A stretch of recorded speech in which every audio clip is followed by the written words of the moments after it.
அருட்பெருஞ்சோதி அருட்பெருஞ்சோதி தனிப்பெரும் கருணை அருட்பெருஞ்சோதி. எல்லா உயிர்களும் இன்புற்று வாழ்க, வள்ளல் மலரடி வாழ்க வாழ்க.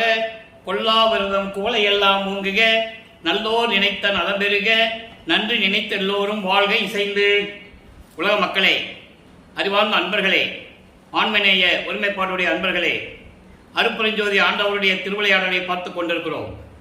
இந்த பிரபஞ்சம் தோன்றிய காலத்திலிருந்தே அருட்பெருஞ்சோதி ஆண்டவர் ஏராளமான, அதாவது கிட்டத்தட்ட ஏறத்தாழ எல்லா திருவிளையாடல்கள் செய்திருந்தாலும் கூட கலியுகத்தினுடைய கடைசி திருவிளையாடல், அருட்பெருஞ்சோதி ஆண்டவருடைய கடைசி திருவிளையாடல் 1823ஆம் ஆண்டு தொடங்கி 1874ஆம் ஆண்டு வரை தொடர்கிறது. 51 ஆண்டுகள் அருட்பெருஞ்சோதியுடைய திருவிளையாடல் தொடர்கிறது. காரணம், இந்த பிரபஞ்சம் தோன்றிய காலத்திலிருந்தே உருவான யுகங்கள் 4 யுகங்கள், கிரேத யுகம், திரேத யுகம், துவார யுகம், கலியுகம். இந்த 4 யுகங்களுமே முடிந்துவிட்டது. அதுக்கான ஆயுள் காலமும் முடிந்து விட்டது. இப்போ இந்த 4 யுகங்களிலுமே சமயங்களும் மார்க்கங்களும் மதங்களும் உருவாகிவிட்டன. அதை உருவாக்கிய தலைவர்கள் அவரவர்கள் கருத்துக்கு ஏற்றபடி கர்த்தாக்களை உருவகப்படுத்தி ஆலயங்களை அமைத்து வழிபாட்டு முறைகளை அமைத்து வழிபட செய்து விட்டார்கள்.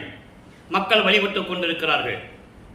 இதன் பிறகு எல்லா மார்க்கங்களும் முடிந்த பிறகு உலக மக்களுக்கென்று ஒரு மார்க்கம் தேவை, ஒரு ஆன்மீக மார்க்கம் வேண்டும். அப்போ அருட்பெருஞ்சோதி ஆண்டவர் சுத்த சன்மார்க்கத்தை ஏற்படுத்தி அதை உலக மக்களிடம் கொண்டு சேர்ப்பதற்காக தனது மகனை, தனது செல்வ பிள்ளையை ஒரு தாயின் வழியாக இந்த பூலோகிற்கு வருவிக்க செய்தார். அப்படி வருவிக்க செய்த பிறகு நமது பிள்ளை பெருமானவர்கள் 1ஆம் ஆண்டிலிருந்து 8 ஆண்டுகள் வரையிலும் இறைவனிடமிருந்து எந்த விதமான அருளை பெற முடியவில்லை. 9ஆவது ஆண்டு தொடக்கத்தில் அருட்பெருஞ்சோதி ஆண்டவர் தன் மகனை ஆட்கொண்ட பிறகு இறைவனால் வருவிக்க உற்றவன் என்ற நிலை நமது பிள்ளை பெருமானவர்களுக்கு தெரிய வருகிறது. இறைவன் வந்து தன் முன் தோன்றி, என்னால் வருவிக்க உற்றவன் மகனே என்று சொல்லி, உனக்கு முன்பருவம் பின்பருவம் காட்டி அருள் செய்வேன் என்று சொல்லி ஞானத்தை பெறுவாயாக என்று ஞானத்தை மட்டும் கொடுத்துவிட்டு மறைந்து விடுகிறார். மற்ற நிலைகளையெல்லாம் மறைப்பு நிலையில் கொடுக்கிறார். அவர் ஏற்கனவே விண்ணுலகத்தில் இருந்தது, இந்த பூலகத்திற்கு வருவதற்கு முன்னாலேயே எப்படியெல்லாம் இருந்தார் என்பதை அவருக்கு இப்ப மறைப்பு நிலையில் இருக்கிறது. அந்த காலகட்டங்களில் சைவ சமய தலைவர்களும் வைஷ்ணவ சமயத்தினுடைய தலைவர்களும் எல்லாம் அவர்களுடைய கர்த்தாக்களை உருவகப்படுத்தி வழிபட்டுக் கொண்டிருக்கிறார்கள். சைவ சமயத்தின் தலைவன் சிவபெருமான், வைஷ்ணவ தலைவத்தின் தலைவர் திருமால். இப்படி ஒவ்வொரு சமயங்களுக்கும் ஒரு தலைவர்கள் உண்டு. அந்த காலகட்டங்களில் நமது பிள்ளை பெருமான் அவர்களும் எப்படியெல்லாம் இறைவனை வழிபட்டார் என்பதையும் அவர் செய்த விண்ணப்பங்களையும் முறையீடுகளையும் 1ஆம் ஆண்டிலிருந்து 8 ஆண்டுகள் வரையிலும் எந்த விதமான அருளை பெற முடியவில்லை என்ற நிலையில் 9ஆவது ஆண்டு அருட்பெருஞ்சாண்டவர் தன் மகனை ஆட்கொள்ளுகிறார். அதன் பிறகு பாடல்கள் உருவாகிறது. ஒவ்வொரு பதிகத்திலிருந்தும், ஒவ்வொரு திருமுறையிலிருந்தும், ஒவ்வொரு பாடலிலிருந்தும் எப்படி அருட்பெருஞ்சாண்டவர் திருவிளையாடல் செய்தார் என்பதை நாம் பார்த்து கொண்டிருக்கிறோம். அருட்பெருஞ்சோதி ஆண்டவர் ஆதியும் அந்தமில்லா தோன்றிய இறைவன். சமயமும் சாதியும் மதமும் சமயமும் பொய்யென ஆதியில் உணர்த்திய அருட்பெருஞ்சோதி. சாதியும் மதமும் சமயமும் காணா ஆதி அனாதையாம் அருட்பெருஞ்சோதி. அப்போ இனிமேல் வருகின்ற காலகட்டங்களில் இப்ப நம்ம சுத்த சன்மார்க்கத்தில் இருந்துகிட்டு இருக்கோம். மக்கள் எல்லாம் சமரசமாக வாழ வேண்டும், ஒற்றுமையாக வாழ வேண்டும், இறைவன் ஒருவனே என்ற நிலையில் இருக்க வேண்டும் என்பதற்காகத்தான் சுத்த சன்மார்க்கத்தை தன் மகனிடம் கொடுத்து உலக மக்கள் எல்லாம் சுத்த சன்மார்க்கத்தில் சேர்த்து உலக மக்கள் எல்லாம் இன்புற்று வாழ வேண்டும் என்பதற்காகத்தான் நமது பிள்ளை பெருமானவர்கள் வருவிக்க உற்றார்கள். ஆன்ற சன்மார்க்கம் அணிபெற என்னைத்தான் ஈன்று அமுதளித்த இனிய நற்றாயே அகவல் தான் சொல்லுவார். இப்போ இந்த நிலையில் இருக்கும்போது எப்படியெல்லாம் இறைவனை முறையீடு செய்கிறார் என்பதை பார்க்க போகிறோம். நல்ல கவனிங்க. இப்போ வல்லற்பமானவர்கள் 9ஆவது ஆண்டிலிருந்து 16 ஆண்டுகளுக்குள் இருந்து கொண்டிருக்கிறார். அருட்பெருஞ்சாண்டவர் 51 ஆண்டுகளை 8 8ஆக பிரித்து அருளை கொடுத்து கொண்டிருக்கிறார். முதல் 8 ஒன்றுமே இல்லை. இவர் எந்த விதமான நிலையிலும் இல்லாமல், மனம் ஒரு நிலையில் இல்லாமல் இருந்து கொண்டிருக்கிறார் நமது பிள்ளை பெருமானவர்கள். எந்த பாடசாலையிலையும் போய் கல்வி கற்கவில்லை. இந்த நிலையில் இருக்கும்போது அவருக்கு ஞானம் பெற்ற பிறகு எப்படியெல்லாம் இறைவனை வேண்டுகிறார், இறைவனுடைய திருவிளையாடலை எப்படி அப்ப சிவபெருமான் தான் இறைவன் நினைச்சிட்டு இருக்காரு. நல்லா புரிஞ்சுக்கணும் நீங்க. அப்போ அவருக்கு சுத்த சன்மார்க்கம் தெரியாது. அந்த நிலையை இன்னைக்கு நம்ம பார்க்க போறோம். இப்போ ஒரு பாடலை சொல்லும் போது அங்க சிவபெருமானுடைய திருவிளையாடலை சொல்லுவார். இன்று 156வது பாடல், திருவருள் முறையீடு. பிட்டுக்கும் வந்து முன் மண் சுமந்தாய் என்பர், பித்தன் என்ற திட்டுக்கும் சீரருள் செய்து அளித்தாய் என்பர், தீவிறகு கட்டுக்கும் பொன்முடி காட்டி நின்றாய் என்பர், கண்டிட என் மட்டுக்கும் வஞ்சக தெய்வம் என்கோ முக்கன் மாணிக்கமே. இது பாடல் உங்களுக்கு புரியாது.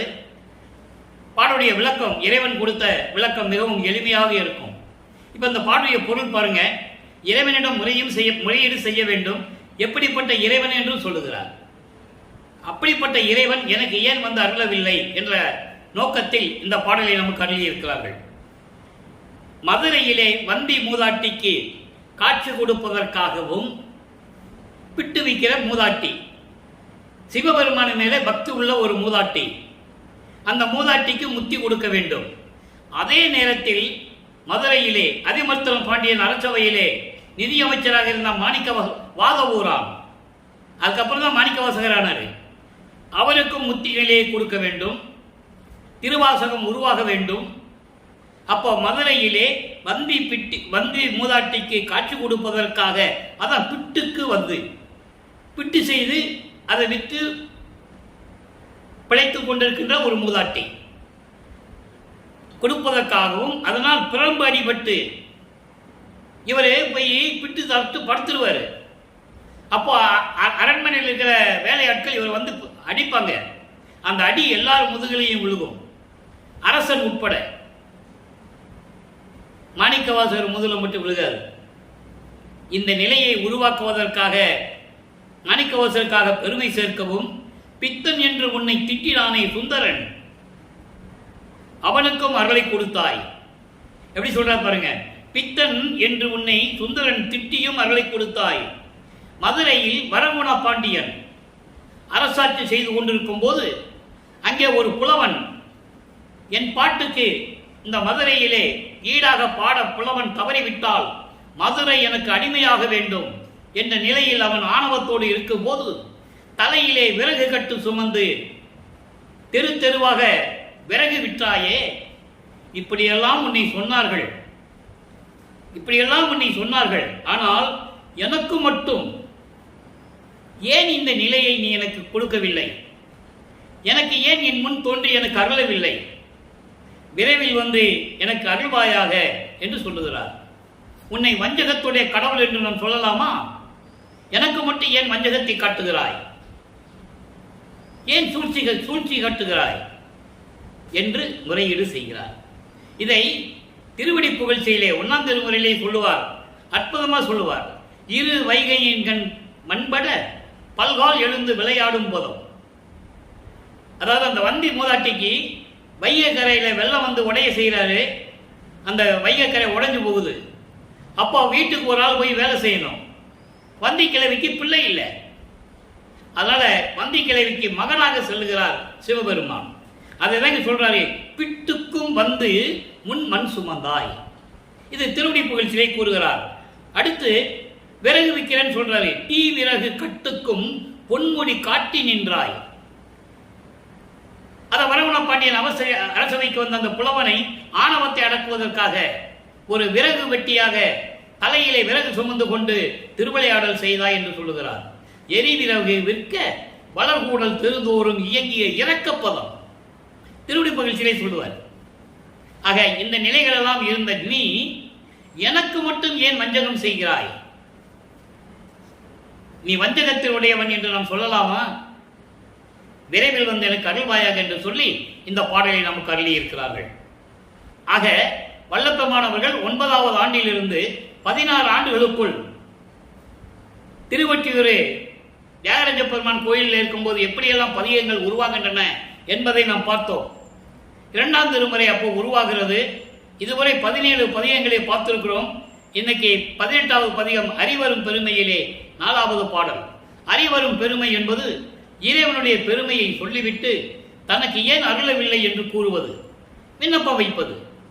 17 பதிகங்களிலும் திருவொற்றியூரிலே தியாகராஜ பெருமானை பார்ப்பதற்காக அவர் நின்று கொண்டிருந்த போது எந்த விதமான அருளும் கிடைக்கவில்லை, இறைவனை பார்க்க முடியவில்லை. இந்த நிலையில் இருக்கும் போது இந்த பாடலை உருவாகிறது.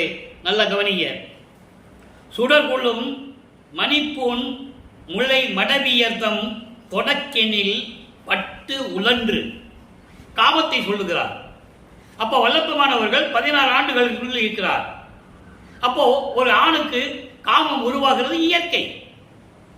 16 வயதிலே ஒரு ஆண் குழந்தைக்கு காமம் உருவது இயற்கை. அதை அடக்க வேண்டும், அந்த காமத்தை அடக்க வேண்டும் என்று இறைவனிடம் சொல்லுகிறார். அழகான பெண்களை பார்த்தவுடனே எனக்கு காமம் தோன்றுகிறது, காமம் உருவாகிறது. ஐயோ, அந்த துன்பத்திலிருந்து நீ என்னை காப்பாற்ற வேண்டும். ஐயோ, இடர் கொள்ளும் என்னை நீ ஆட்கொள்ளும் நாள்தான் எந்த நாள்? அந்த நாள் உரையாய். எப்ப வந்து நீ என்னை ஆட்கொள்ளுவாய்? அந்த நாளை சொல்லுன்னு கேட்கிற. இதெல்லாம் மக்களிடம் திருவெண்பால் இருந்த பாடல் விளக்கங்களை யாரும் சொல்லவில்லை. ஒரே வரியில் சொன்னார்கள். வல்லப்பெருமான் சோறு போட சொன்னாரு, அதோட முடிஞ்சு போச்சு. இதை நான் தினமும் சொல்லிவிட்டேன். காரணம், சொல்லிக் கொண்டிருக்கிறேன். காரணம் ஆனந்தம். எப்படிப்பட்ட ஒரு இறைவனை நாம் பெற்றிருக்கிறோம், எப்படிப்பட்ட இறைவன் வள்ளல் பெருமான், அந்த நிலையை மக்களுக்கு யாரும் சொல்லவில்லை என்ற ஒரு ஆதங்கம் உண்டு எனக்கு. நான் வள்ளலார் ஊழியன், அவர் கொடுத்த விளக்கங்களை சொல்லும் போது இதெல்லாம் மக்களிடம் சொல்ல வேண்டியிருக்கிறது, வேறொன்றும் இல்லை. இப்போ இந்த பாடலை பாருங்க. கடற்கொள்ளும் வானோர் அமுது நன நஞ்சை பறிந்து உண்ட கருணை அம்பரமே, குடற்கொள்ளும் கலப்படை உடையவனே, கோதை ஓர் கூறு உடையவனே. இறைவனை எப்படி உருவப்படுத்துகிறார், இறைவனுடைய நிலையை எப்படி கூறுகிறார். அதே நேரத்தில் எனக்கு ஏன் வந்து அருளவில்லை, எப்ப வந்து நீ அருளை கொடுப்பேன்னு கேட்கிறார். திருவொற்றியூரை வச்சு கேட்கிறார். நல்ல கவனிங்க, இந்த பாடலுடைய விளக்கம் பாருங்க. அதாவது அழகான பெண்களை பார்க்கும்போது எனக்கு காமம் உருவாகிறது. ஐயோ, அந்த துன்பத்திலிருந்து, அந்த இடரிலிருந்து நீ என்னை நீக்க வேண்டும். நீக்க வேண்டும் என்றால் நீ என்னை ஆட்கொள்ள வேண்டும். நீ என்னை ஆட்கொள்ள வேண்டும் என்றால் எந்த நாளில் வருவ? நானும் இத்தனை ஆண்டுகள் வரை உன்னை தேடி தேடி பார்த்து அழுத்து போய்விட்டேன். அந்த நாள் எப்பொழுது வரும்? அந்த நாள் எப்பொழுது வரும்? வானவர்கள், தேவர்கள் அமுது உண்டு மகிழ்வோடு இருக்க வேண்டும் என்பதற்காக அமுதத்திலே ஏற்பட்ட அந்த விஷத்தை நீ உண்டு கொண்டு அவர்களை காப்பாற்றினாய். அப்படி கருணை உள்ள கொண்ட இறைவனே, என் மீது மட்டும் ஏன் இரக்கம் காட்டவில்லை? உன்னால் வருவிக்க உற்று நான் இறைவன் மகன் என்று கூட சொல்ல முடியாத நிலையில் இருந்து கொண்டிருக்கிறேன். வெளியே சொல்லவும் முடியவில்லை. இந்த நிலையில் இருக்கும்போது நீ விரைவில் வந்து எனக்கு அருள வேண்டும் என்று கூறி இந்த பாடலை நமக்கு அருளி இருக்கிறார்கள். ஆக அன்பர்களே, வல்லப்பெருமான் அவர்கள் வருவிக்க உற்று 16 ஆண்டுகள் வரையிலும் இந்த நிலை தொடர்ந்து கொண்டிருக்கிறது. இப்போ வல்லப்பெருமான் அவர்கள் 3வது எட்டுக்குள்ள போறாரு. 24 17வது ஆண்டிலிருந்து 25 ஆண்டுகளுக்குள் என்ன நடந்தது? 3ஆம் திருமுறை உருவாகிறது. மொத்தம் 19 பதிகங்கள். இதுவரை நாம் 13 பதிகங்களை பார்த்திருக்கிறோம். இவர் போறது தியாகராஜ பெருமான் கோயில் முன்னால நிற்கிறது, வந்துடுறது, ஒண்ணுமே ஒரு பிரயோஜனம் இல்லை. அப்புறம் காட்சி கொடுக்கிறது, மறைஞ்சிடுறது. ஏன் இறைவன் என்னை வந்து சேரவில்லை என்று இவர் புலம்பிக் கொண்டிருக்கிறார். நாரையையும் கிளிகளையும் தூது அனுப்புகிறார், ஒரு பலனும் இல்லை. ஒரு குறைச்சி பெண்ணிடம் போய் ஜோதிடம் பார்க்கிறார், குறி பார்க்கிறார். குறி ஆராய்ச்சி என்ற பதியங்களை நாம் பார்த்தோம். சோழி உருண்டாதானே, அவர் விட்டாதானே, ஒன்றும் நடக்கல. மகனை பக்குவப்படுத்துகிறார். சமயங்களிலும் மதங்களிலும் மகனை இருக்க செய்து அதன் நெறிகளை பின்பற்ற செய்து மகனை பக்குவப்படுத்துகிறார். அதை நீங்க நல்லா புரிஞ்சுக்கணும். அப்ப திருநூறு பூசிட்டு இருக்காரு, உத்தராட்ச மாலையை போட்டுட்டு தான் இருக்காரு. சிவசிவா நமச்சிவாயா, ஓம் நமச்சிவாயா, சிவாய நம என்னென்னமோ சொல்லிட்டு தான் இருக்கிறாரு. ஏன்னா அவள் சொல்லிதான் ஆகணும், காலத்தின் கட்டாயம். சமயங்களிலும் மதங்களிலும் மார்க்கங்களில் தன் மகனை இருக்க செய்ததனால் அவர் அந்த மாதிரி நடந்து கொண்டிருக்கிறார். அது அவருக்கு தெரியாது. அவருக்கு தெரியாமலேயே சரியை கிரியை யோகம் என 12 நிலைகளை கடந்து கொண்டிருக்கிறார். நல்லா புரிஞ்சுக்கணும். சரியை என்பது உருவங்களை வழிபாடு செய்வது, கிரியை என்பது அந்த உருவ வழிபாடுகளுக்கு வேள்வி வளர்த்தி கற்பூரம் ஏற்றி ஆராதனை பண்ணி தேங்காய் பழம் உடைச்சு வழிபடுறது, யோக நிலையிலிருந்து வழிபடுவது. இதெல்லாம் சமயங்களும் மதங்களும் மார்க்கங்களும் சேர்ந்த 12 நிலைகள். 13வது நிலைக்கு வரும்போது நம்ம பின்னால் ஒரு பாடல் இருக்கு, பார்க்க போறோம். அங்கதான் சுத்த சன்மார்க்கம் உருவாகிறது, ஞான சரியை. அப்பதான் உங்களுக்கு இது வேறுபாடு தெரியும்.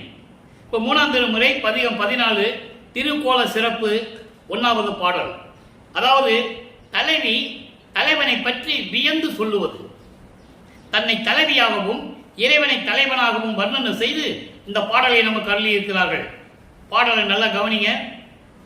ஏன்னா ஒவ்வொரு திருமுறையிலிருந்தும் நம்ம சொல்லணும். இறைவனுடைய திருவிளையாடல் எப்படி நடக்குதுன்னு கதையாகவோ கற்பனையாகவோ சொல்ல முடியாது. ஒவ்வொரு திருமுறையிலிருந்தும் ஒவ்வொரு பதிகத்திலிருந்தும் ஒவ்வொரு பாடலிலிருந்தும் சொன்னாதான் அந்த காலகட்டங்களில் நமது பிள்ளை பெருமானவர்கள் எப்படியெல்லாம் இருந்தார்கள், மன வேதனைப்பட்டார்கள், துன்பப்பட்டார்கள், எவ்வளவு ஏளன பேச்சுகளை வாங்கி கட்டி கொண்டார்கள் என்பதை தெரியப்படுத்த வேண்டும். இப்ப பாருங்க, பாடலை பாருங்க. பொன் என்று ஒளிரும் புரிசடையார், புனை நூல் இடையார், புடை உடையார், மன்ன என்று உலகம் புகழ் ஒற்றிவானர், பவனி வர கண்டே. நல்லா கவனிக்கணும். நிலைகள் மாறவில்லை. 24 ஆண்டுகளாச்சு வரிவிக்க விட்டு. பவனி வர கண்டேன் மின்ன என்று இளங்கும் மாதர் எல்லாம் வேட்கை அடைய விளங்கி நின்றது, இன்ன என்று அறியேன் அவர் அழகை என்னவென்று உரைப்பது ஏந்தில்லையே. அவர் இப்பதான் நிலைகள் மாறுகிறது. அந்த பவனியை பார்க்கிறாரு, அந்த அழகை பார்த்து ரசிக்கிறார். அதை வியந்து சொல்லுவது. இப்போ பொன்னென்று ஒளிரும் புரிசடையார், பொன் போன்று மின்னிக் கொண்டிருக்கின்ற பின்னிய சடையை உடையவர், புனை நூல் இடையார், 3 நூல் போட்டு திரிச்சு அது பூநூலா போட்டுக்கிறது. பூநூல சொல்றாரு. புனை நூல் இடையார் என்று பூநூல் போட்டுக்கொண்ட இறைவன். புடை உடையார், உமையாளை ஒரு பக்கம் உடையவர். மன்னன் என்று உலகமெல்லாம் போற்றக்கூடிய திருவொற்றியில் இருக்கின்ற இறைவன். மன்னன் என்பது மகாதேவன். மகாதேவா மகாதேவா என்று உலகமெல்லாம் போற்றிக் கொண்டிருக்கின்ற இறைவன், திருவொற்றியில் இருக்கின்ற இறைவன். அப்படிப்பட்ட இறைவன் பவனி வர கண்டேன், பவனி வர கண்டேன், மின்னலென்று இளங்கும் மாதரெல்லாம் வேட்கடைய விளங்கி நின்றது. அங்க இருந்த பெண்கள் எல்லாம், ஏன் பெண்கள் சொல்றாரு, கூட்டம் சொல்லலாம்ல, மக்கள் சொல்லலாம்ல, ஏன் பெண்கள் என்று சொன்னார் என்றால், இவரை தன்னை ஒரு பெண்ணாக உருவப்படுத்தியதனால் பெண்கள் எல்லாம் இந்த பவனியை, இறைவன் வந்த பவனியை காட்சியை பார்த்து வியந்து கொண்டிருக்கிறார்கள். என்னவென்று சொல்லுவது, என்னவென்று சொல்லுவது, அவர் அழகை என்னவென்று சொல்லுவது எனக்கு தெரியவில்லையே என்று சொல்லி இந்த பாடலை நமக்கு அருளியிருக்கிறார்கள். ஆக இறைவன் பவனி வந்ததை, அவர் காட்சி கொடுத்ததை, இவர் பார்த்து அந்த அழகை ரசித்ததை உலக மக்களுக்கு தெரிவிக்கிறார். இப்ப நிலைகள் மாறுகிறது, ஆண்டுகள் உருண்டு ஓடுகிறது. 4வது எட்டில் அடியெடுத்து வைக்கும் போது வல்லப்பமானவர்கள் 25வது ஆண்டிலிருந்து 32 ஆண்டுகளுக்குள் என்ன நிலை நடந்தது, அங்கே இறைவனுடைய திருவிளையாடல் எப்படி நடந்தது என்பதை அருட்பிரகாச மாலையில் இருந்து நாம் பார்த்து கொண்டிருக்கிறோம். இன்று 79வது பாடல். மொத்த அருட்பிரகாச மாலை 100 பாடல்களை கொண்டது. ஒவ்வொரு பாடலிலும் இறைவன் எப்படி தெருவிலே கால்வலிக்க நடந்து வந்து கதவை திறந்து என்னை அழைத்து அருள் கொடையை எப்படி கொடுத்தார் என்பதை கூறுவார். அதை பாடலின் மூலமாக நாம் பார்த்து கொண்டிருக்கிறோம். அதற்கு முன்னால் 27வது ஆண்டுடைய தொடக்கத்தில், அதாவது தலக்கோடி அம்மையாருக்கு திருமாங்கல்யம் பூட்டி அந்த அம்மாவுக்கு விமோசனத்தை காட்டியது, அந்த திருமணத்தின் போது பிரமன், திருமால், ருத்திரன், மகேஸ்வரன் எல்லாம் வந்து அங்க வாழ்த்த உட்கார்ந்து இருப்பது, இதையெல்லாம் பார்த்துவிட்டு இவரெல்லாம் வந்திருக்கிறார்களே, தன் தந்தையும் தாயும் வரவில்லையே என்று அவர் மனம் வருந்திய போது எந்த நிலையில் இருந்தார் என்பதையும் பாடலிலே கூறியிருக்கிறார்கள். இந்த நிலைகளெல்லாம் விட்டுவிட்டு பிறகு உலக பற்றுகளை துறந்து ஒரு உறுதி நிலையுடன் இனிமேல் திருவொற்றியூர், திருமலைவாயில், திருவெள்ளித்தாயம் செல்லக்கூடாது, இனிமே அவனை பார்ப்பதற்கு எங்கேயும் செல்லக்கூடாது, வந்தால் இறைவன் இங்கே வரட்டும் என்று சொல்லி வீட்டுக்குள்ளே இருந்து கொண்டு சென்னையிலே கதவை பூட்டி தாழ்வா போட்டுக்கிறார். தாழ்வா போட்டார். அவர் வந்து கதவு தட்டால் இவர் போய் திறக்கக்கூடாது என்பதற்காக தாழ்வா போட்டார். இது அருட்பெருஞ்சாண்டவருக்கு தெரிந்து விட்டது. நல்லா கவனிங்க. இப்போ அருட்பெருஞ்சாண்டவர் இறைவன் என்றவருக்கு தெரியும். பக்குவப்படுத்தி அருள் பக்குவத்தை கொடுத்து எல்லாமே அவருக்கு தெரியும். சுத்த சன்மார்க்கத்தை வாங்க போகிறது தெரியும். இப்போ சமயங்களையும் மதங்களையும் மார்க்கங்களையும் பற்றுகளை எல்லாம் விட வேண்டும், உலக பற்றுகளை விட வேண்டும். இந்த நிலையில் இருக்கும்போது இந்த பதிகம் உருவாகிறது. இன்னைக்கு 79வது பாடல். நல்ல கவனிங்க. உம்மருக்கும் கிடைப்பரிதாம், உம்மருக்கும் கிடைப்பரிதாம் மணிமன்றில் பூத உரு வடிவம் கடந்து ஆடும் திருவடிகள் இடத்தே. திருவடிகள் எப்படிப்பட்ட திருவடிகள் சொல்ற? அப்படிப்பட்ட திருவடிகள் மண்ணில் கால் வலிக்க நடந்து வந்தது சொல்ற. திருவடியிடத்தே செம்பருக்கை கல் உருத்த. நல்லா கவனிங்க. செம்பருக்கை கல் உருத்த தெருவில் நடந்து இரவில் தெரு கதவம் திறப்பித்து. திறப்பித்து என்ற வார்த்தை தான் அண்டர்லைன், நமக்கு முக்கியமான வார்த்தை. திறப்பித்து ஒரு பொருள் அதாவது திறப்பித்து சிறியனை அழைத்து வம்பருக்கு பரல் அறிதாம் ஒரு பொருள் என் கரத்தை மகிழ்ந்தளித்து துயர் தீர்த்து வாழ்க என உரைத்தாய். இறைவனுடைய திருவிளையாடல் எப்படி நடந்திருக்கு பாருங்க. சொல்லவே இல்லைங்க. அந்த ஆவங்க எனக்கு இருந்துகிட்டே இருக்கு. வல்லற்பமானுடைய இறைநிலையை அவர் இறைவன் தந்தைக்கும் மகனுக்கும் நடந்த உரையாடல், தந்தை எப்படியெல்லாம் மகனுக்காக திருவிளையாடல் செய்து கொண்டிருக்கிறார், இதெல்லாம் மக்கள் கிட்ட சொன்னாதானே உங்களுக்கு தெரியும்.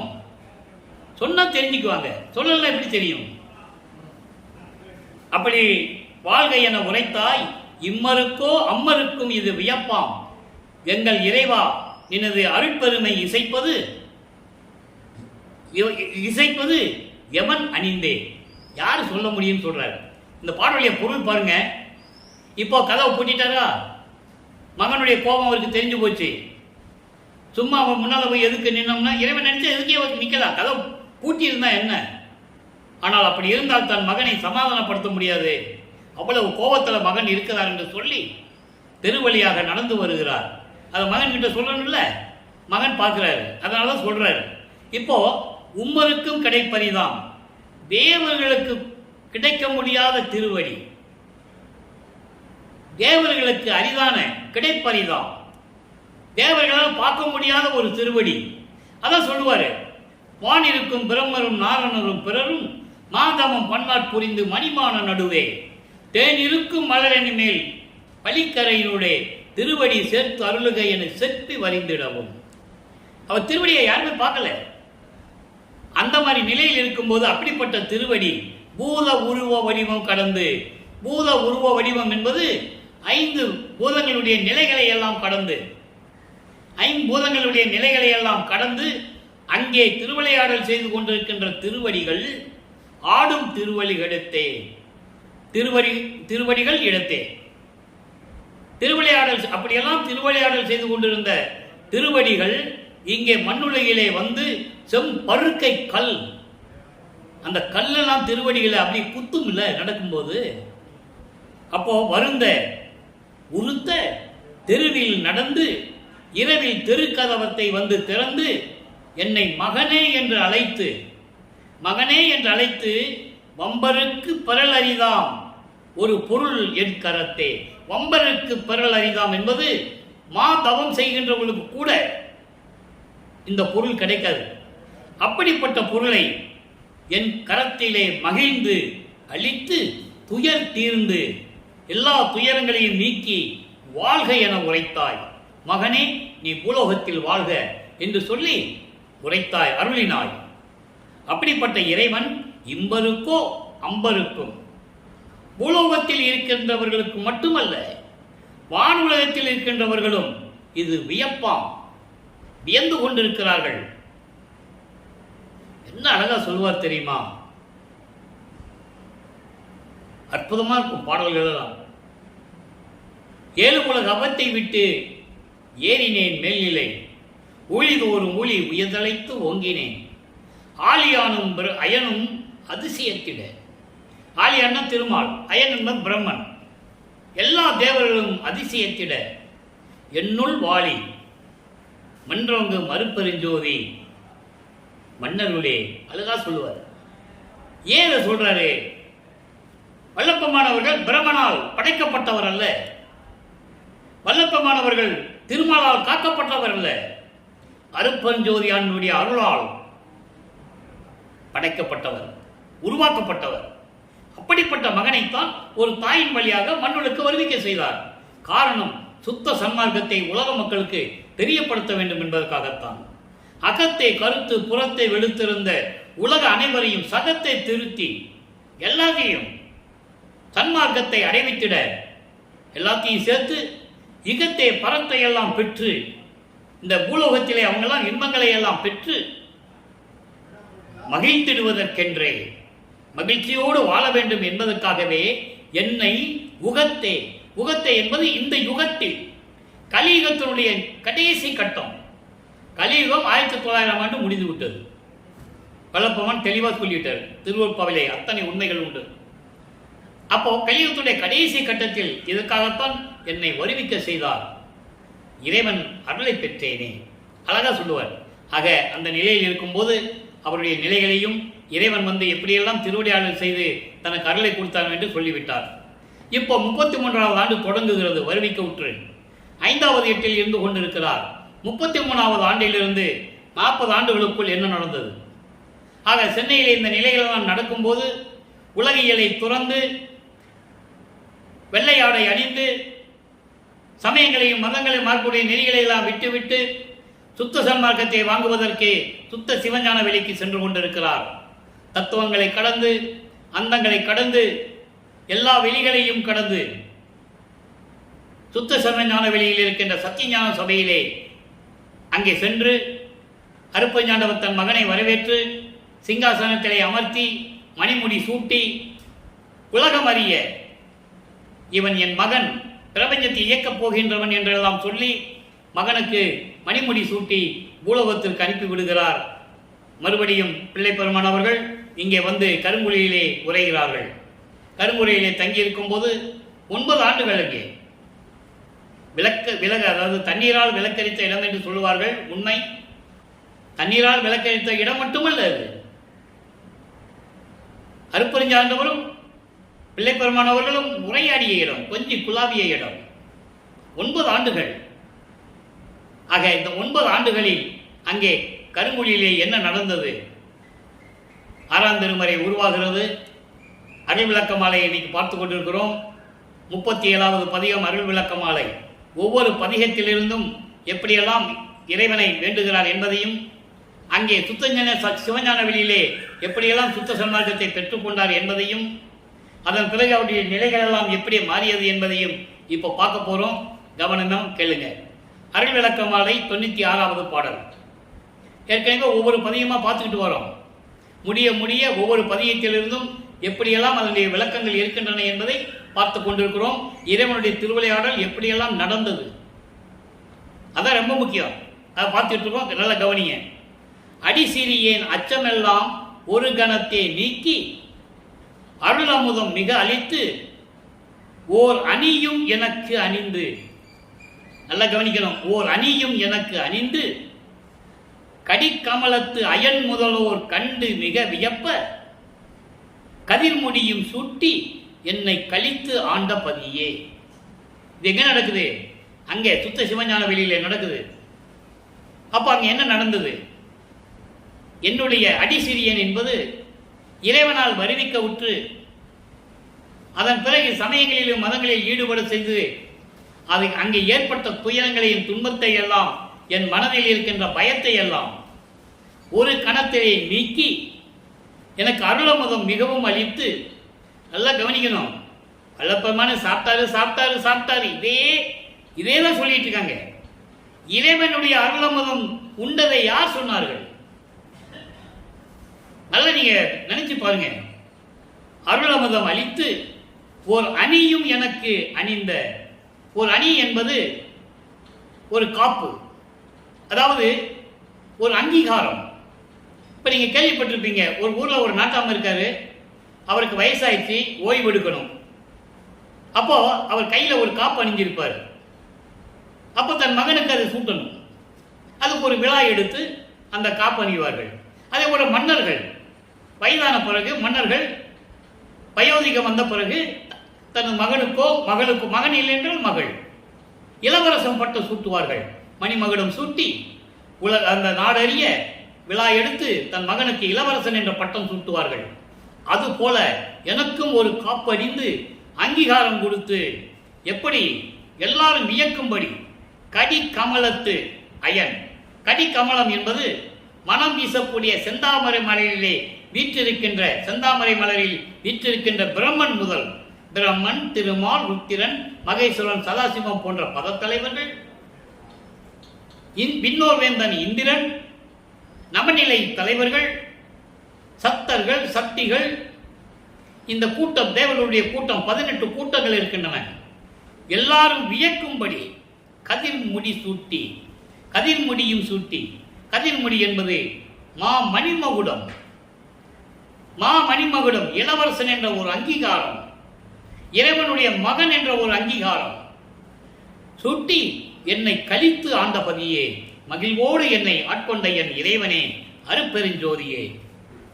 அடுத்து சொல்றார் பாருங்க, வடித்து வடித்து மறைமுடி வயங்கும் மாமணி பொற்சுடரே, மனம் வாக்கு கடந்த பெருவான் நடுமா ஒளியே, படித்தளத்தார் விண்தளத்தார் பரவியிட பொதுவில் பறிந்த நடத்தரசே, என் பாட்டும் அணிந்தருளே. இதெல்லாம் வாங்கின பிறகு தந்தையிடம் விண்ணப்பம் வைக்கிறார். எப்படி? அதாவது படைக்கப்பட்ட இந்த பிரபஞ்சத்தில் படைக்கப்பட்ட வேதங்களினுடைய முடிகளுக்கு மேல், முடிகள் என்பது விளக்கங்கள், முடிவான முடிவுகள், அதன் மேல் விளங்கிக் கொண்டிருக்கின்ற இறைவனே, மாமணி பொற்சுடரே, அருப்பெருஞ்சோதியே, மனம் வாக்கு கடந்த பெருவான் நடுவாம் ஒளியே. அந்த கரணங்களை கடந்த, மனம், சித்தம், புத்தி, அகங்காரம் போன்ற அந்த கரணங்களை கடந்த பெருவான் நடுவாம் ஒளியே. பெருவான் நடு என்பது சுத்த சிவஞான வெளியின் நடுவிலே விளங்கிக் கொண்டிருக்கின்ற அருப்பெருஞ்சோதி ஆண்டவரே. அப்படிப்பட்ட இறைவனே, படித்தளத்தாரும் வான்தளத்தாரும் பரவியிட பூலோகத்தில் இருக்கின்றவர்களும் விண்ணுலகத்தில் இருக்கின்றவர்களும் உன்னை வணங்க அங்கே இருக்கின்ற சத்தியஞான சபையிலே இருந்து கொண்டு திருவிளையாடல் செய்து கொண்டு அருளாட்சி செய்து கொண்டிருக்கின்ற எனது இறைவனே, என் பாட்டும் அணிந்த அருளே. நான் பாடுகின்ற பாடல்களையும் என்னுடைய விண்ணப்பங்களையும் முறையீடுகளையும் ஏற்றுக்கொண்டு எனக்கு அருள வேண்டும் என்று சொல்லுகிறார். இப்போ இறைவனுடைய திருவிளையாடலையும் சொல்லிட்டாரு. இறைவனிடந்து எப்படி சுத்த சன்மார்க்கம் மணிமுகடம் சுட்டி எப்படியெல்லாம் நடந்தது என்பதையும் சொல்லிவிட்டார். இப்போ 70வது பதியத்திலே சிவ புண்ணிய பேரு என்ற பதியத்தினுடைய கடைசி பாடல் 10வது பாடல். ஏற்கனவே 9 பாடல்களை பார்த்திருக்கிறோம். இறைவனிடமிருந்து பெற்ற அந்த பாக்கியம் எப்படி இருக்கும் அந்த நிலையை இங்கே கூறுகிறார்.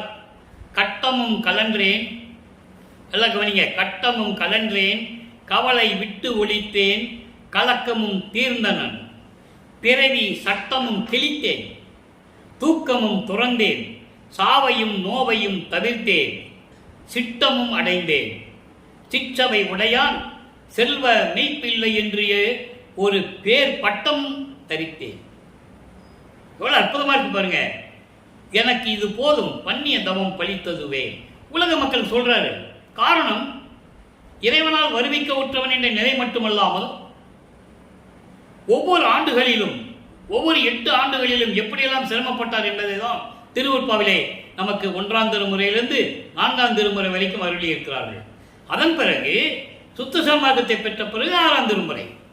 அந்த இயக்கங்கள், அந்த நிலைப்பாடுகள் எல்லாம் மாறின பிறகு சுத்த சன்மார்க்கத்தை வந்த பிறகு அதனுடைய நிலையை கூறுகிறார். அவருடைய கடவுள் நிலையை, அவர் எப்படியெல்லாம் இருந்தார் என்பதை உலக மக்களுக்கு தெரிவிக்கிறார். கட்டமும் கலன்றேன். கட்டம் என்பது துன்பம். ஒரு வளையத்துக்குள்ளேயே இருக்கிறது. அந்த துன்பத்துக்குள்ளே சிக்கிக் கொண்டிருந்தேன் என்று சொல்கிறார். அந்த துன்பங்களை எல்லாம் நீக்கிவிட்டேன், கவலை விட்டு ஒழித்தேன். சமயங்களிலும் மதங்களிலும் மார்க்கங்கள் இருந்தபோது ஏற்பட்ட துன்பங்கள், துயரங்கள், இடர்கள், அச்சம், பயம் எல்லாவற்றையும் சேர்த்து சொல்றார். எல்லாவற்றையும் விட்டு ஒழித்தேன், கலக்கமும் தீர்ந்தனேன். மனக்கலக்கத்தில் இருந்தேன், இப்போ அதை தீர்த்து விட்டேன். பிறவி என்கின்ற சட்டத்தை கிழித்தேன். பிறவி துன்பத்தை ஒழித்தேன். எனக்கு பிறவி இல்லை. பிறவி இருந்தால் தானே இறப்பு இருக்கும். இவர் மரணமில்லா பெருவாழ்வில் இருந்து கொண்டிருக்கின்றவர். பிறவி என்கின்ற சட்டத்தையே கிழித்து விட்டேன். தூக்கமும் துறந்தேன், சாவையும் நோவையும் தவிர்ந்தேன். சாவையும் சரி, நோயையும் சரி, எல்லாவற்றையும் நீக்கிவிட்டேன். அதோடு மட்டுமல்ல, சிட்டமும் அடைந்தேன். சிட்டம் என்பது சுத்த சன்மார்க்கி நெறி கொண்ட மெஞ்ஞானம். சுத்த சன்மார்க்க நெறி கொண்ட மெஞ்ஞானம், அதை அடைந்தேன். ஏன்னா சுத்த சன்மார்க்க நிலையிலிருந்து மெஞ்ஞானம் அடைந்தால்தான் அந்த நிலைக்கு போக முடியும். கடவுள் நிலை அறிந்து அம்மையமாக முடியும். ஏம சித்தி, சாகா கல்வி, தத்துவங்களை நிக்கிரம் செய்தல், அதன் பிறகுதான் கடவுள் நிலை அறிந்து அம்மையமாகல். அது போகணும்னா இதெல்லாம் நீக்கணும். அதான் சொல்றாரு. நல்லா புரிஞ்சுக்கணும் நீங்க. சிற்றவை உடையான் செல்வ மெய்ப்பிள்ளை என்று ஒரு பேர் பட்டமும் தரித்தேன். சிற்றவையில் இருக்கின்ற எனது தந்தை அருப்பஞ்சு ஆண்டவருடைய செல்வ பிள்ளை, உண்மையான பிள்ளை. நல்லா கவனிக்கணும். ஏன் மெய்ப்பிள்ளைன்னு சொல்றாரு? செல்வ பிள்ளை அவருக்கு பேர் வச்சது அருப்பஞ்சாண்டவர். அவரை ஒரு மகனாக தன் அருளால் உருவாக்கி விண்ணுலகத்திலே செல்வப்பிள்ளை என்று பெயரிட்டு வளர்ந்தவர். திருவுட்பாவில உண்டு. உண்மை பிள்ளையாக என்ற பட்டமும் தரித்தேன். தெளிவா சொல்வாரு. இதை பார்த்து விண்ணோர்கள் எல்லாம் ஏங்கிக் கொண்டிருக்கிறார்கள். பிரம்மன் திருமாலாம் அசந்திட்டு இருக்காங்க. அவர்களாம் இவர்களை வணங்கிக் கொண்டிருக்கிறார்கள். வாலி என்று என்னை பிரம்மன், அதாவது அயன் முதல்வர், மால் அயன் முதல்வர் வந்து அருட்பேர் ஆளி என துதித்து ஏத்த புரிந்தாய், அந்த நிலையை எனக்கு கொடுத்து விட்டாய் என்று சொல்லுகிறார். அருப்பஞ்சாட்டர் போனா என் மகனை பாருன்னு சொல்லிடுவார் அவரு. பிரம்மன் திருமால அருப்பஞ்சாட்டர் பார்க்க போனா, என் மகனை பார்த்துட்டு வந்தியா, முதல்ல அவங்ககிட்ட போய் பேசிட்டு வா. அவர்கள் வந்து வல்லப்பமானை வணங்குகிறார்கள். இந்த நிலையை 202 ஆண்டுகளாக மக்களிடம் யாரும் சொல்லவில்லை என்பதுதான் ஆதங்கம். அவருடைய உண்மையான நிலை, கடவுள் நிலை, அருள் நிலையை மக்களிடம் யாருமே சொல்லவில்லை என்பதுதான். நீங்களே எத்தனையோ பேர் பேசினதை கேட்டிருப்பீங்க. யார் சொன்னது? ஒருத்தர் கூட சொல்லல. இதை நான் ஆணித்தரமாக சொல்ல முடியும். அந்த நிலையில் இருக்கும்போது வல்லப்பமானவர் சொல்லுகிறார், உன்னுடைய செல்வ பிள்ளை நான் தான் உனக்கு உண்மையான மகன் என்ற ஒரு பட்டமும் வாங்கிவிட்டேன். எனக்கு இது போதும், பண்ணிய தவம் பலித்ததுவே என்று சொல்லுகிறார். அடுத்து பாருங்க, சிவானந்த பற்று. சிவானந்த பற்று என்பது அருட்பெருஞ்சோதி ஆண்டவருடைய பற்று. எந்த பற்றுகளும் நமக்கு இருக்கக்கூடாது. சிவானந்த பற்றே பற்று. அதான் அகவல்ல சொல்லுவார், பற்றுகள் அனைத்தையும் பற்றற தவிர்த்து அற்றமும் நீக்கி அருட்பெருஞ்சோதி. அதான் சிவானந்த பற்று. அப்படி என்ன சொல்றாரு? 10வது பாடல். இதுவரைக்கும் 9 பாடல் விளக்கங்களை நம்ம ஒவ்வொரு நாளும் பார்த்துருக்கோம். இன்னைக்கு இறுதியான பாடல். நல்லா பாருங்க. தீமைகள் யாவும் தொலைத்து விட்டேன். தீமைகள் யாவும் தொலைத்து விட்டேன். இத்தினம் தொடங்கி சேமனல் இன்ப செயலே விளங்க நெய் சித்தியெல்லாம் காமம் உற்று. காமம் என்பது இங்கே பெரு விருப்பம், பெரு விருப்பம், நீக்க முடியாத ஒரு விருப்பம், தவிர்க்க முடியாத ஒரு விருப்பம். அப்படி பெற்று என்னை கலந்து கொண்டு ஆட, என்னை கலந்து கொண்டு ஆட கருணை நடத்தாமன் என் உள்ளம் சாரவும் பெற்றனன் சத்தியமே. உலக மக்களுக்கு சொல்றாரு, தீமைகள் யாவும் கொலைத்து விட்டேன். என்ன தீமைகள்? சமயங்கள், மதங்கள், மார்க்கங்களுடைய நெறிகளை பின்பற்றி கொண்டிருந்தேன் அந்த காலகட்டங்களில். அதையெல்லாம் விட்டு தொலைத்து விட்டேன். இத்தினம் தொடங்கி இந்த தினத்திலிருந்து, இந்த தினம் என்பது சுத்த சன்மார்க்கத்தை பெற்றதிலிருந்து, அதை நீங்க புரிஞ்சுக்கணும். சில விளக்கங்கள், இறைவனுடைய சூட்சமமான விளக்கங்கள் உண்டு. அந்த விளக்கங்கள் கிடைக்க வேண்டும் என்றால் இறைவனையே நம்பி இருக்க வேண்டும், சுத்த சன்மார்க்கத்தில் இருக்க வேண்டும். சமயங்களிலும் மதங்களிலும் மார்க்கங்களில் சொல்லப்பட்ட சங்கற்ப விகற்பங்களில் ஈடுபடாமல் இருக்க வேண்டும். அருட்பெருஞ்சோதி ஆண்டவர் தான் கடவுள் என்ற நிலையில் இருக்க வேண்டும். அவனுக்கு தான் இந்த விளக்கம் கிடைக்கும்.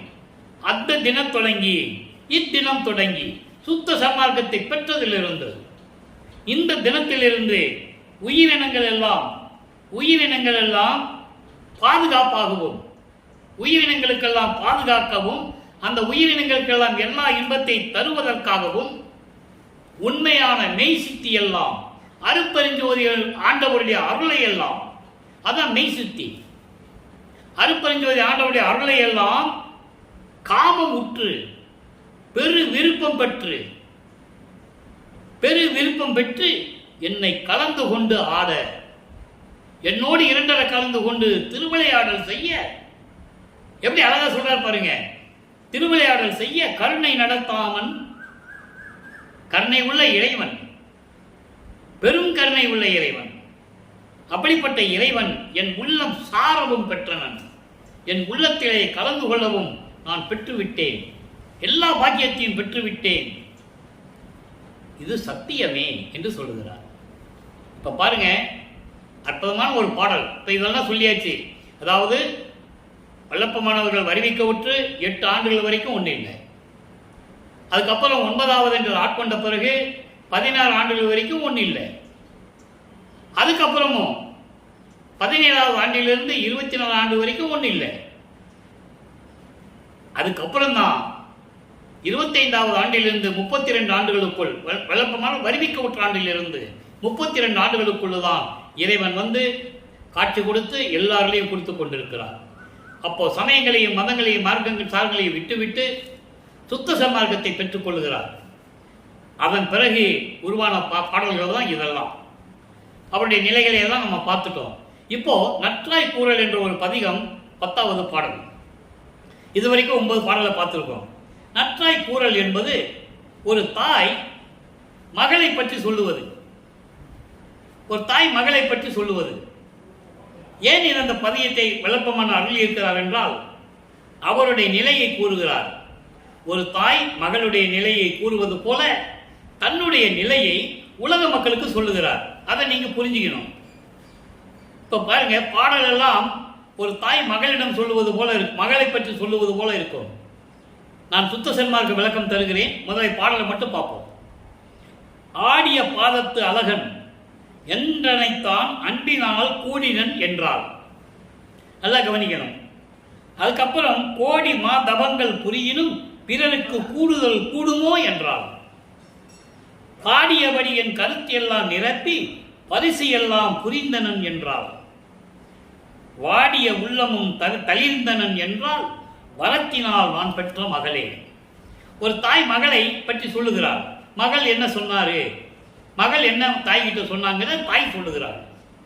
இப்போ வல்லப்பமானவர்கள் இறைவனிடம் எப்படியெல்லாம் இறைவனுடைய திருவிளையாடல் நடந்தது, இறைவனிடம் எப்படியெல்லாம் அருளை பெற்றுக் கொண்டார், இது இப்போ உங்களுக்கு புரிஞ்சிருக்கும்.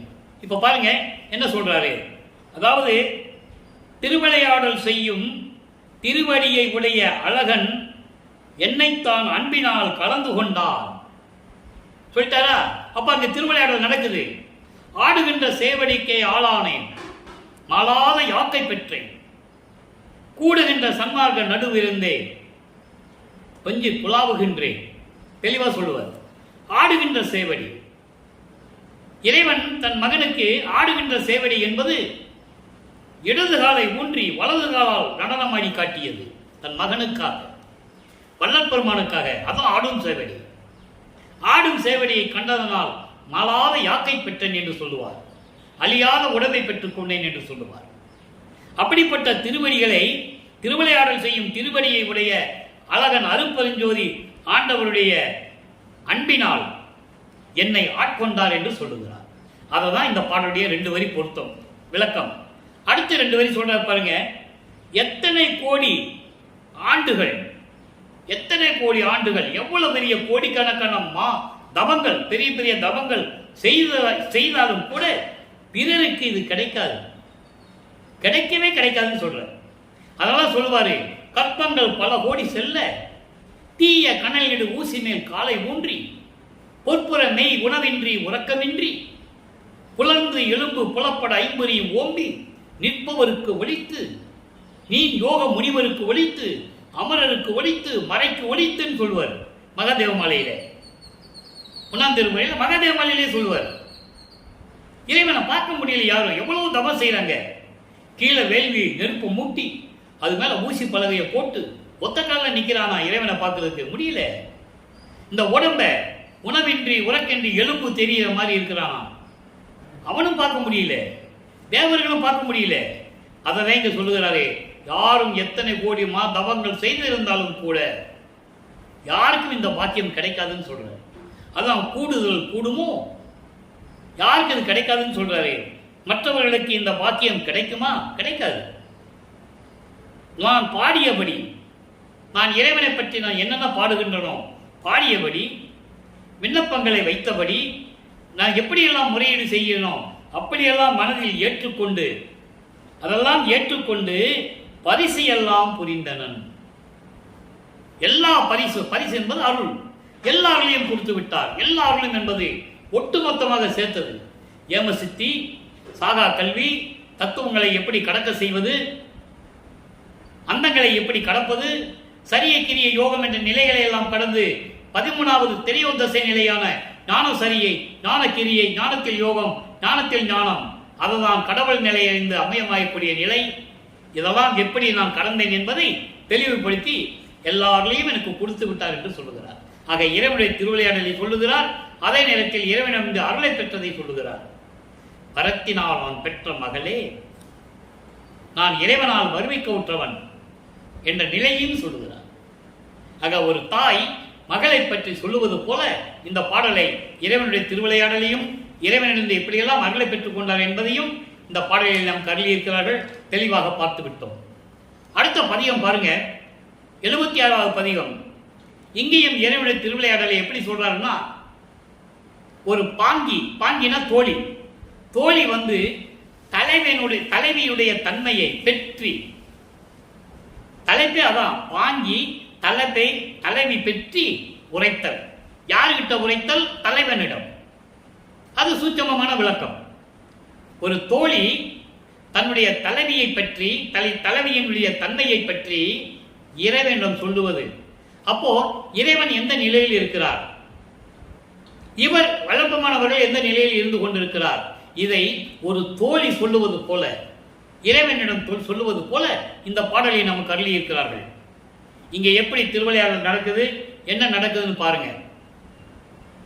தோழி சொல்றா, யாருகிட்ட போய்? தலைவன் கிட்ட. தலைவன் யாரு? இறைவன், அருப்பெருஞ்சோதி.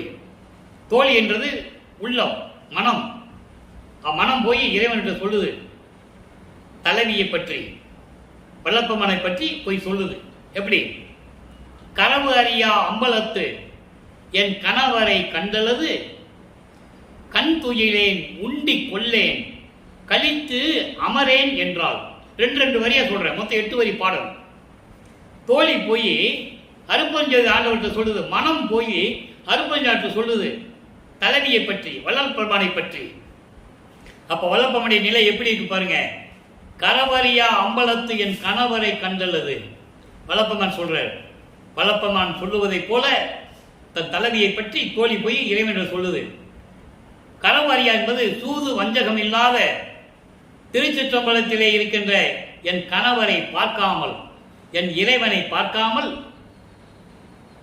எப்படி சொல்ற பாருங்க, என் இறைவனை பார்க்காமல் கண் உறங்க மாட்டேன், எதுவும் சாப்பிட மாட்டேன், கழித்து அமரேன், சந்தோஷமாகவே நான் இருக்க மாட்டேன் என்று சொல்லுகிறாள் என் தலைவி என்று தலைவியினிடம் போய் சொல்லுவது. அப்போ வல்லப்பமன் என்ன சொல்றாருன்னா, நான் இறைவனை பார்க்காமல், சூது வஞ்சகம் இல்லாத திருச்சிற்றம்பலத்திலே இருக்கின்ற அருப்பெருஞ்சோதி ஆண்டவரை பார்க்காமல் நான் கண் உறங்க மாட்டேன், எந்த உணவையும் எடுத்துக்கொள்ள மாட்டேன், நான் சந்தோஷமாகவே இருந்ததில்லை. வல்லப்பமன் சொல்றார். உங்களுக்கு புரியும் நான் நினைக்கிறேன். அடுத்த 2 வரி பாருங்க. இரவு அறியால் பகல் அறியால் எதிர் வருகின்றவரை இன்னவர் என்று அறியாள். இவள் அளவில் உமது மனக்கருத்தின் வண்ணம் எது? வாய் மலர வேண்டும். பாங்கி தோழி தலைவனிடம் கேட்கிறாப்புல.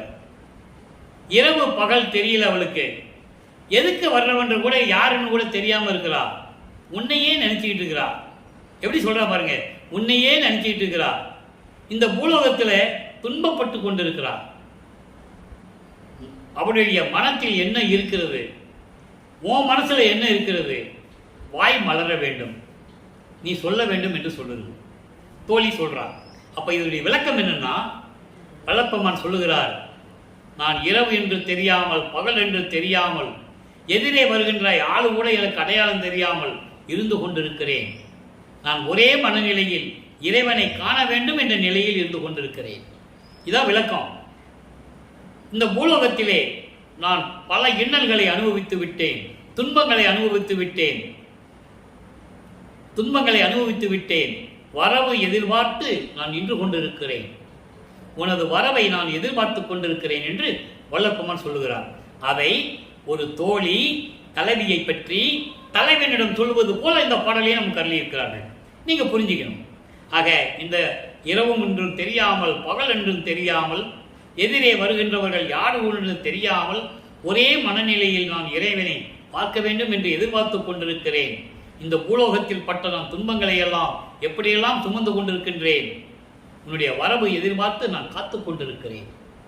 நீ எப்ப வந்து எனக்கு அருள்வாய் என்று சொல்லுகிறார். இவள் அளவில் உமது மனக்கருத்தின் வண்ணம் எது வாய் மலர வேண்டும். உன் மனதில் என்னை பற்றி என்ன நினைத்துக் கொண்டிருக்கிறாய் என்பதை நீ வாய் திறந்து சொல்ல வேண்டும். எவ்வளவு அருமையா சொல்றான்னு பாருங்க இந்த பாடலை. ஆக அப்படியெல்லாம் சொல்லிவிட்டு சொல்லுகிறார், விரவும் ஒரு கணமும் இனி தாழ்கில் உயிர் தறியாள். தோழி சொல்லுகிறார் தலைவியிடம். இந்த வார்த்தைக்கு என்னன்னா, இனிமேல் நீ வருவதை தாமதம் செய்தால், என்னோட கலந்து கொள்வதற்கு, என்னை ஆட்கொண்டு அருள்வதற்கு நீ தாமதம் செய்தால் இந்த உயிர் இருக்காது என்று சொல்லுகிறார். ஆக மைப்பொதுவில் நடம்புரியும் மிகப்பெரிய துறையே. எவ்வளவு அற்புதமான பாடல் பாருங்க. இதெல்லாம் விலக்கி மக்கள்கிட்ட சொல்லணும்.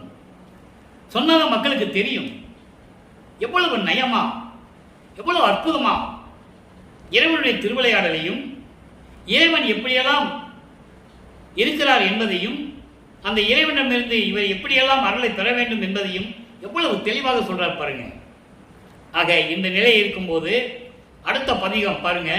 இப்போ தோழி தலைவியை பற்றி தலைவனிடம் சொல்லியாச்சு. அதனுடைய நிலையை இப்ப நான் விளக்கி சொல்லிட்டேன், வல்லப்பெருமான் எந்த நிலையில் இருந்து கொண்டிருக்கிறார் என்று. இப்போ தலைவி தலைவனுடைய செயலை தாய்க்கு சொல்லுவது, இது குழப்பமே இல்லை. நீங்க குழப்பமே அடைய வேண்டாம். ஒரு தலைவி தலைவனுடைய செயலை தாய்க்கு சொல்லுவது. ஏன்னா தாய்க்கு சொல்லிதான் ஆகணும். தாய் மகளை பற்றி சொல்லிவிட்டால் இப்போ இவர் தாய்க்கு சொல்லணும்ல, உலக மக்களுக்கு சொல்லணும். அதான் கான்செப்ட். நல்லா பாருங்க. வல்லப்பெருமானவர்கள் இறைவனுடைய நிலையை உலக மக்களுக்கு சொல்லணும். அதான் இந்த பாடலுடைய கான்செப்ட். நோக்கமே அதான். எளிமையான விளக்கம். இதில் நீங்க எந்த விதமான தலைவி தலைவன் இப்படியெல்லாம் சொல்றாங்களே, பாடல் இப்படியெல்லாம் இருக்கு, நீங்க கன்ஃபியூஸே ஆக வேண்டாம். எந்த குழப்பமும் இல்லை. வல்லப்பெருமானவர்கள் இறைவனுடைய நிலையை உலக மக்களுக்கு சொல்லுகிறார். இதுதான் கான்செப்ட். இப்ப பாருங்க, அறம் காதல் செய்வேனை ஆண்டு கொண்டு, அறம் காதல் செய்வேனை ஆண்டு கொண்டு இங்கே அருப்பெருஞ்சோதியாய் ஆடும் அழகர். ரெண்டு வரியா விளக்கம் தர. எப்படி? அறம் காதலும் செய்வேனை, அதாவது உன்னை அன்பு கொண்டு மா காதல் கொண்டு இருந்த என்னை எப்படி சொல்ற பாருங்க. அறம் காதல் செய்வேனை. அறம் காதல் என்பது மா காதல், அளவற்ற காதல், அதற்கு அளவே கிடையாது. அப்படிப்பட்ட காதல் செய்து கொண்ட என்னை ஆண்டு கொண்டு, என்னை ஆட்கொண்டு இங்கே இந்த பூலோகத்திலே அருப்பெருஞ்சோதியாய் ஆடும் அழகர், அருப்பெருஞ்சோதியாய் திருவிளையாடல் செய்து கொண்டிருக்கின்ற இறைவன். ஆக இறைவனுடைய திருவிளையாடலையும் சொல்றாரு, அவரை இறைவன் ஆட்கொண்டதையும் சொல்றாரு. அதை நீங்க நல்லா புரிஞ்சுக்கணும். இதை ஒரு தாய்க்கு சொல்லுவது போல சொல்லுகிறார், உலக மக்களுக்கு சொல்லுகிறார். தாய் என்பது உலக மக்கள். அப்படிப்பட்ட இறைவன் உறங்காத வண்ணம் சிற்றம்பலம் பாடி உதிக்கின்ற உண்மையில் புதிக்கின்ற போது எப்படி சொல்றார் பாருங்க. உறங்காத வண்ணம் விழிப்பு நிலை, அதான் அறிதுயல் என்று சொல்லுவார். நல்லா புரிஞ்சுக்கணும். பாடல்கள் அற்புதமான விளக்கங்கள். உறங்காத வண்ணம் என்பது அறிதுயில், அறிதுயில் என்பது விழிப்பு நிலை. இறைவனுக்கு உள்ள நிலை அது. சிற்றம்பலம் பாடி, திருச்சிற்றம்பலத்திலே பாடல்களை பாடி உண்டாகின்ற உண்மையில் அந்த அருள் நிலையில் வணங்குகின்ற போது புறங்காதல் செய்வார் போல் செய்யாத பெண்ணே, மகனுக்கு அறிவுரை சொல்லுகிறார். இப்படியெல்லாம் சொன்னாராம் இறைவன். பொய்யான காதல் செய்யாதே, பொய்யாக நீ வணங்காதே என்று என்னை கூறினார் என்று சொல்லுவதை அப்படியெல்லாம் செய்யாதே பெண்ணை என்று கூறுகிறார் என்று சொல்கிறார். தாய்கிட்ட சொல்றது போல சொல்றார், வேற ஒன்றும் இல்லை, குழப்பமே இல்லை. அப்ப அப்படிப்பட்ட இருக்கின்ற இறைவன் பொற்கம்பம் ஏறினை, இங்க பாருங்க இறைவன் சொல்றாரு மகன் கிட்ட, நீ பொற்கம்பம் ஏறினை. பொற்கம்பம் என்பது சுத்த ஞானவெளி, ஞான சித்தியோடு வந்து விட்டாய், அதுதான் உனக்கு சொர்க்கம். அங்கு அதன் பிறகு அப்பால் சொல்றாரு, அதன் பிறகு இறங்காதே, அதன் பிறகு இறங்காதே என்கின்றார். என்னடி அம்மா, என் கை பிடிக்கின்றார் என்னடி அம்மா. இப்ப புரியும் உங்களுக்கு. அதாவது தலைவனை பற்றி தாய்க்கு சொல்லுகிறார், வள்ளற்பெருமான் அருட்பெருஞ்சாண்டவரை பற்றி உலக மக்களுக்கு சொல்லுகிறார். இப்போ உங்களுக்கு புரிஞ்சிருக்கு தான் கான்செப்ட். வள்ளற்பெருமான் அவர்கள் அருட்பெருஞ்சாண்டவரின் நிலையை பற்றி உலக மக்களுக்கு சொல்லுகிறார். எப்படிப்பட்ட இறைவன், நான் இறைவன் மீது காதல் கொண்டதனால் என்னை ஆட்கொண்டு இந்த பூலோகத்திலே அருட்பெருஞ்சோதியாய் எனக்கு திருவிளையாடல் செய்து கொண்டிருக்கிறார். அதோடு மட்டுமல்ல, உறங்காத விழிப்பு நிலையில் இருந்து கொண்டு உண்மையாகவே நீ இறைவனை வணங்க வேண்டும், பொய்யாக வணங்கக்கூடாது. அதாவது புறங்காவல் செய்வார் போல் செய்யாதே. புறங்காவல் செய்வர்கள் என்பது வேற வேற சமயங்களிலும் மதங்களிலும் மார்க்கம் இருந்து கொண்டு எல்லா வழிபாடுகளையும் செய்து கொண்டிருப்பவர்கள் போல் நீ செய்யாதே பெண்ணே என்று சொல்லுகிறார். அப்படின்னா என்ன அர்த்தம்? சுத்த சன்மார்க்கத்துக்கு வரும்போது சமயங்களிலும் மதங்களில் கூறப்பட்ட நெறிமுறைகள் இருக்கக்கூடாது. அருட்பெருஞ்சோதி சொன்னா சங்கற்ப விகற்பங்கள் இருக்கக்கூடாது, தெளிவா சொல்லுகிறார். இதை மக்களிடம் யாரும் வெளிப்படையாக சொல்லவே இல்லை. சுத்தம சன்மார்க்கம் என்பது ஒரு தனி மார்க்கம், சமயங்களையும் மதங்களையும் சார்களையும் மாறாத மார்க்கம். ஒவ்வொரு சமயத்துக்கும் ஒவ்வொரு மார்க்கத்துக்கும் ஒவ்வொரு மதத்துக்கும் கோட்பாடுகள் உண்டு. இப்ப சைவ சமயத்தை சேர்ந்தால் திருநீர் பூசுவார்கள், வைஷ்ணவ சமயத்தை சேர்ந்தால் நாமம் விட்டுக் கொள்வார்கள், சூரியனை வழிபடுவர்கள் சந்தனம் விட்டுக் கொள்வார்கள், அம்மனை வழிபடுகின்றவர்கள் குங்குமம் விட்டுக் கொள்வார்கள். இப்படி ஒவ்வொரு சமயங்களுக்கும் ஒவ்வொரு மார்க்கங்களுக்கும் மதங்களுக்கும் கோட்பாடுகள் உண்டு. அதே போன்று சுத்த சன்மார்க்கத்துக்கு என்று ஒரு கோட்பாடு இருக்கிறது. அந்த கோட்பாடு என்னவென்றால் எந்த விதமான குறியீடுகள் இருக்கக்கூடாது.